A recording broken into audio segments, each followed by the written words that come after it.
हे guys, welcome back to the another video of government job channel. तर guys, आजच्या व्हिडिओमध्ये जिल्हा परिषद पदभरतीच्या निकालासंदर्भात त्याचप्रमाणे उर्वरित संवर्गांच्या परीक्षांचे वेळापत्रक कधीपर्यंत प्रसिद्ध होईल या संदर्भात एक महत्त्वाची माहिती समोर आलेली आहे, जी आपण या व्हिडिओद्वारे जाणून घेणार आहोत।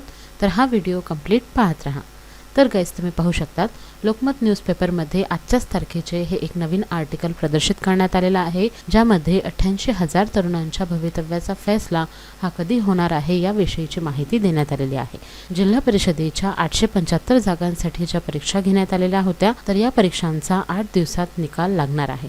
तर 875 जागा ह्या नेमक्या कोणत्या जिल्हा परिषदेबाबत त्यांनी सांगितलेल्या आहेत, तर यवतमाळ जिल्हा परिषदेबाबतची ही कंप्लीट माहिती आहे। त्यामुळे यवतमाळ जिल्हा परिषदेचा जो काही निकाल आहे हा 8 दिवसात लागणार आहे।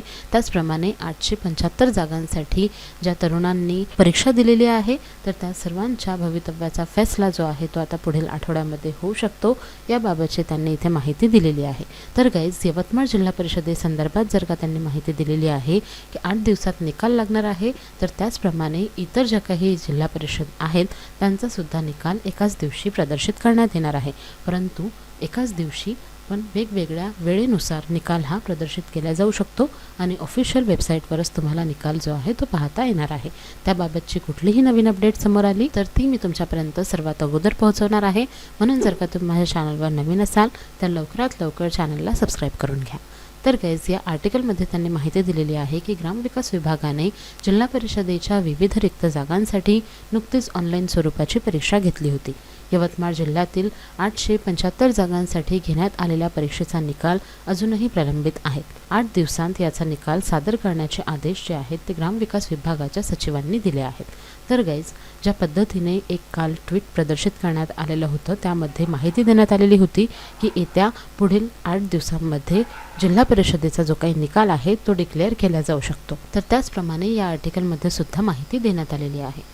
यवतमाळ जिल्हा परिषदेच्या 875 जागांसाठी जिल्ह्यातील 88,752 उमेदवारांनी अर्ज दाखल केले होते। या परीक्षेसाठी राळेगाव केंद्रावर विशेष व्यवस्था करण्यात आली होती। 7 ऑक्टोबर ते 26 डिसेंबर या कालावधीमध्ये जिल्हा परिषदेच्या विविध पदांच्या ऑनलाईन स्वरूपाच्या परीक्षा घेण्यात आल्या।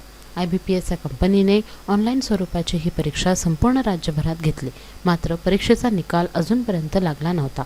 यामुळे राज्यभरात विविध चर्चांना उधाण आले होते। या संदर्भात ग्रामविकास विभागाचे सचिव डवले यांनी मंगळवारी व्हिडिओ कॉन्फरन्स घेतली। यावेळी राज्यभरातील जिल्हा परिषदेच्या एकूण उमेदवारांचा त्यांनी आढावा घेतला। यावेळी IBPS या कंपनीला परीक्षेचा निकाल पुढील 8 दिवसांमध्ये सादर करण्याच्या सूचना दिल्या।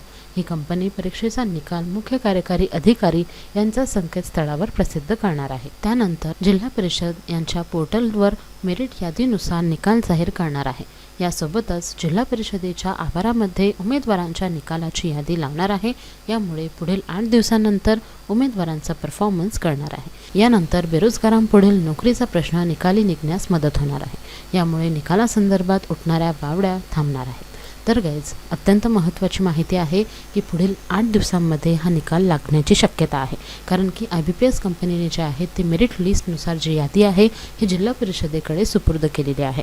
परंतु संपूर्ण उमेदवारांचे जे काही मार्क्स आहेत त्यांचा निकाल आहे हा डिक्लेअर करण्यासाठी जिल्हा परिषदेने सुद्धा मागणी केलेली आहे। त्यामुळे IBPS कंपनीकडून आता येणाऱ्या 8 दिवसांमध्ये हा जो काही संपूर्ण उमेदवारांचा निकाल आहे याची यादी ही जिल्हा परिषदेकडे देण्यात येणार आहे आणि त्यानंतर जिल्हा परिषदेद्वारे संपूर्ण यादी त्याचबरोबरच मेरिट यादीनुसार जो निकाल आहे हा जाहीर करण्यात येणार आहे। जो निकाल असणार आहे हा जिल्हा परिषदेच्या पोर्टलवर म्हणजेच की ऑफिशियल वेबसाईटवर तुम्हाला पाहता येणार आहे आणि त्याचप्रमाणे जिल्हा परिषदेचे जे काही आवार असणार आहे त्यामध्ये सुद्धा निकालाची यादी जी आहे ही लावण्यात येणार आहे। त्यामुळे सर्व उमेदवारांना ती इझिली चेकआउट करता येणार आहे। त्याचप्रमाणे गाइज, बरेच परीक्षार्थी विचारत आहेत की नेमक्या कोणकोणत्या पदांचा निकाल जो आहे तो लागण्याची शक्यता आहे। तर ऑलरेडी जिल्हा परिषदेकडून माहिती देण्यात आलेली आहे की एकूण 24 संवर्गाचा निकाल जो आहे तो लागणार आहे, कारण की 5 संवर्गांच्या परीक्षा अजून झालेल्या नाहीत आणि एका संवर्गाची जी काही परीक्षा आहे ती झालेली असताना देखील जी पेसा क्षेत्रातील केस सुरू आहे त्यामुळे सुनावणी न झाल्यामुळे त्या पदाचा निकाल जो आहे तो लावता येणार नाही। परंतु उर्वरित 24 संवर्गांचा निकाल जो आहे तो लागणार आहे, ज्यामध्ये वरिष्ठ सहाय्य लेखा विस्तार अधिकारी, सांख्यिकी विस्तार अधिकारी, कृषी आरोग्य पर्यवेक्षक, लघुलेखक निम्न श्रेणी, लघुलेखक उच्च श्रेणी, वरिष्ठ सहाय्यक लेखा, कनिष्ठ लेखाधिकारी, कनिष्ठ अभियंता यांत्रिकी, कनिष्ठ अभियंता विद्युत, तारतंत्री, जोडारी, पशुधन पर्यवेक्षक, कनिष्ठ यांत्रिकी, त्यानंतर कनिष्ठ आरेखक, विस्तार अधिकारी शिक्षण, प्रयोगशाळा तंत्रज्ञ, विस्तार अधिकारी पंचायत, कनिष्ठ अभियंता स्थापत्य, बांधकाम, लघुसिंचन, पाणी पुरवठा, वरिष्ठ सहाय्यक, कनिष्ठ सहाय्यक लिपिक, औषध निर्माण अधिकारी आणि स्थापत्य अभियांत्रिकी सहाय्यक या विविध पदांचा परीक्षेचा निकाल यामध्ये समाविष्ट आहे. तर पेसा क्षेत्रातील काही जागांचा निकाल हा राखून ठेवण्यात आलेला आहे. तर गाईज अशा पद्धतीने आपला जो काही निकाल आहे हा एकूण 24 संवर्गांचा लागणार आहे आणि जेव्हा केव्हा त्याबाबतची कुठलीही नवीन अपडेट येईल तेव्हा मी सर्वात अगोदर तुम्हाला नोटिफाय करणार आहे, म्हणून लवकरात लवकर चॅनलला सबस्क्राईब करून ठेवा. तर गाईज काल जे काही ट्विट अपलोड करण्यात आलेलं होतं त्यावर सुद्धा हीच माहिती देण्यात आलेली होती की ज्या पद्धतीने IBPS कंपनीने फक्त मेरिट लिस्ट जी आहे ही प्रत्येक जिल्हा परिषदेपर्यंत पुरवलेली आहे, त्यामुळे उर्वरित जे काही उमेदवार आहेत त्यांची निकालाची यादी अजूनही मिळालेली नाही. त्यामुळे एक वेळा संपूर्ण यादी मिळाल्यानंतर मेरिट यादी आणि सर्व उमेदवारांची यादी अशी दोन्हीही याद्या एकसाथ प्रसिद्ध करून निकाल जो आहे तो जाहीर करण्यात येणार आहे जिल्हा परिषदेकडून. आणि निकाल जो असणार आहे हा सर्व जिल्हा परिषदेचा एकाच दिवशी लागणार आहे. फक्त काही वेळेचा कालावधी जो आहे तो विविध जिल्हा परिषदेमध्ये असण्याची शक्यता आहे.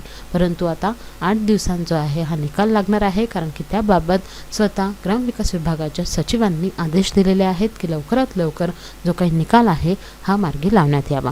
त्यामुळे आता येत्या काही दिवसांमध्ये आपल्याला निकालसुद्धा पाहण्यात मिळू शकतो. परंतु त्यानंतर सर्वात महत्त्वाचं म्हणजे की उर्वरित संवर्गांच्या परीक्षा ह्या कधी कंडक्ट केल्या जाऊ शकतात, तर त्याकडे देखील बरेच परीक्षार्थी वाट पाहून आहेत. कारण की सर्वात जास्त जे काही अर्ज आहे हे ग्रामसेवक, त्याचबरोबरच आरोग्यसेवक महिला अशा इतर 5 संवर्गांसाठी आलेले आहेत. त्यामुळे या संवर्गांच्या परीक्षा ह्या सुद्धा लवकरात लवकर कंडक्ट करण्यात याव्यात. जर का 8 दिवसांमध्ये निकाल लागणार आहेत तर होऊ शकते की त्यानंतर आपल्याला आपल्या उर्वरित संवर्गांच्या परीक्षेचे वेळापत्रक तरी पाहण्यास मिळेल. कारण की या महिन्यामध्ये तरी एक्झाम्स होणार नाहीत, कारण की आता राज्य उत्पादन शुल्क यांच्या परीक्षा सुरू आहेत. परंतु काही दिवस अगोदरच वेळापत्रक जे आहे हे प्रसिद्ध करावे लागते आणि त्यानंतर परीक्षेच्या 6 दिवस अगोदर आपले जे काही हॉल तिकीट आहे हे प्रसिद्ध होत असते. त्यामुळे आता या महिन्यामध्ये तरी परीक्षा घेणे शक्य नाही. त्यामुळे होऊ शकते की तुमच्या परीक्षा ज्या काही आहेत उर्वरित संवर्गाच्या ह्या फेब्रुवारीमध्येच कंडक्ट करण्यात येतील.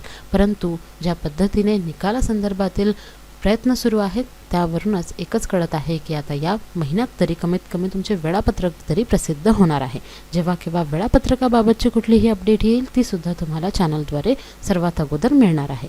तर गाईज अशा पद्धतीने पुढील महिन्यामध्ये आपल्या उर्वरित संवर्गाच्या परीक्षा असू शकतात आणि येत्या 8 दिवसांमध्ये आपल्या जिल्हा परिषदेच्या 24 संवर्गांचा निकाल देखील लागू शकतो. त्यामुळे ही महत्त्वाची माहिती समोर आलेली होती जी मी तुमच्यापर्यंत पोहोचवलेली आहे.